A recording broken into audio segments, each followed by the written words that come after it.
Hello बच्चों, let's see the question. The question says steel tape 1 metre long. 1 metre long एक steel tape. हम लोग लिखते चले जाते हैं क्योंकि बड़ा क्वेश्चन है. 1 मीटर लॉन्ग एक स्टील टेप है ना. Steel tape 1 metre long is correctly calibrated for temperature of 27 degree Celsius. 27 degree Celsius के लिए बनाया गया था.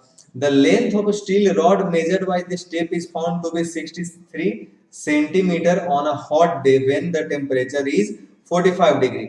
जब 45 डिग्री सेल्सियस का टेम्परेचर है तब एक स्टील रॉड को इसी टेप से मेजर किया गया है और उसका लेंथ जो आया है स्टील रॉड का वो कितना है 63 सेंटीमीटर. स्टील का टेप है उससे स्टील के रॉड का लेंथ मेजर किया गया है 63 सेंटीमीटर आया है 45 डिग्री पर मेजर हुआ है.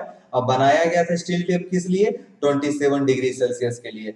अब हमसे पूछा है what is the actual length of steel rod on that day. इस दिन जिस हॉट डे में स्टील रॉड को मेजर किया गया 45 डिग्री सेल्सियस पर 63 सेंटीमीटर वैल्यू आया उसी हॉट डे में उसका एक्चुअल लेंथ हमसे पूछा जा रहा है. Actual length of steel rod on that day है ना. Actual length of steel rod on that day. तो अब देखिए यहाँ पर की कंसेप्ट एक फॉर्मूला है. आपको जब कभी भी टेप से मेजरमेंट की बात हो तो आपको एक फॉर्मूला बताया गया है. वो फॉर्मूला क्या है हम जानते हैं. फॉर्मूला कि ट्रू लेंथ इसको ध्यान से रखिएगा.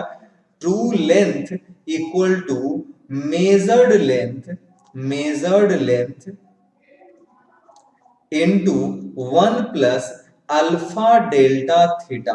यहां पर अल्फा क्या है कोफिशिएंट ऑफ लीनियर एक्सपेंशन है जो कि दे रखा है हमारे सामने.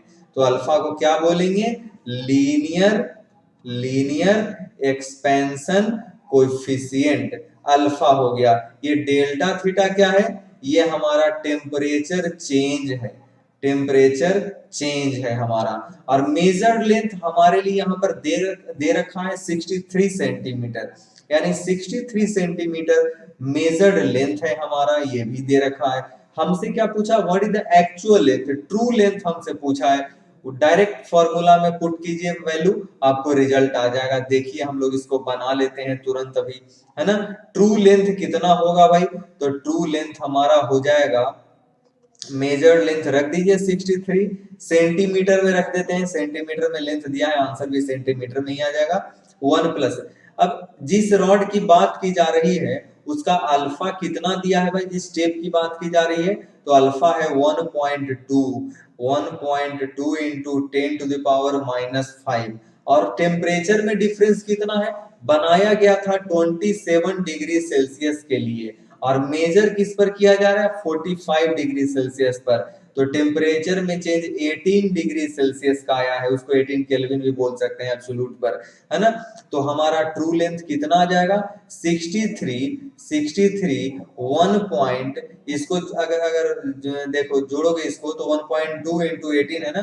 तो इसको आप बोलोगे 21.6 आ जाएगा 10 टू द पावर -5 आ जाएगा. कैलकुलेट कर लीजिएगा तो आपको 63 पॉइंट जो वैल्यू है आएगा 0136 अप्रोक्सीमेटली इतना वैल्यू आएगा. ये सेंटीमीटर. यानी what is the true length of steel rod on that day. तो हमारा उस दिन दैट डे ट्रू लेंथ जो है हमारा यही है. तो हमारा आंसर एक आ गया. Final answer is this one 63.0136 centimetre है ना. अब दूसरा सवाल देखते हैं. दूसरा सवाल क्या हमसे पूछा है भाई. सेकंड क्वेश्चन देख लेते हैं. इसमें सेकंड क्वेश्चन पूछा है what is the length of same steel rod on a day when temperature is 27 degree Celsius. यानी सेम स्टील रॉड जिसको आपने 45 डिग्री सेल्सियस पे स्टील टेप से मेजर किया 63 सेंटीमीटर उसी स्टील टेप और स्टील रॉड दोनों से है स्टील ही बेसिकली. मैं स्टील रॉड की बात कर रहा हूँ. उसी स्टील रॉड का 27 डिग्री सेल्सियस पर लेंथ कितना होगा ये आपसे पूछा है. अब एक बात आओ टेप भी किस मटेरियल का है स्टील का. जिस रॉड को मेजर कर रहे हैं वो भी किस मटेरियल का है स्टील का. तो जब दोनों सेम ही मटेरियल के हैं तो दोनों में एक्सपेंशन अगर होगा तो सेम ही होगा ना, दोनों में कॉन्ट्रैक्शन होगा तो सेम होगा, क्योंकि टेप की बात कीजिए या फिर आप रॉड की बात कीजिए, दोनों स्टील से बना हुआ है। तो अगर 27 डिग्री सेल्सियस की बात करेंगे तब भी स्टील रॉड उतना ही रहेगा जितना कि उस समय स्टील का टेप रहेगा। तो स्टील टेप 27 डिग्री सेल्सियस पर हमारा 63 सेंटीमीटर ही मेजर करेगा, तो स्टील रॉड भी हमारा 27 डिग्री सेल्सियस पर 63 सेंटीमीटर ही रहेगा, है ना। यानी चेंज सिर्फ आएंगे 45 डिग्री सेल्सियस पर ट्रू लेंथ की बात कर रहे हैं तो हमें चेंज आ जाएगा। तो the two answers are first answer is 63.0136 centimetre true length at लिख दो, टेम्परेचर याद नहीं रहेगा आपको 45 डिग्री सेल्सियस, और 27 डिग्री सेल्सियस पे ट्रू लेंथ आपको जो है ये 63 सेंटीमीटर, है ना। तो आई होप आपको वीडियो समझ में आया होगा। All the best.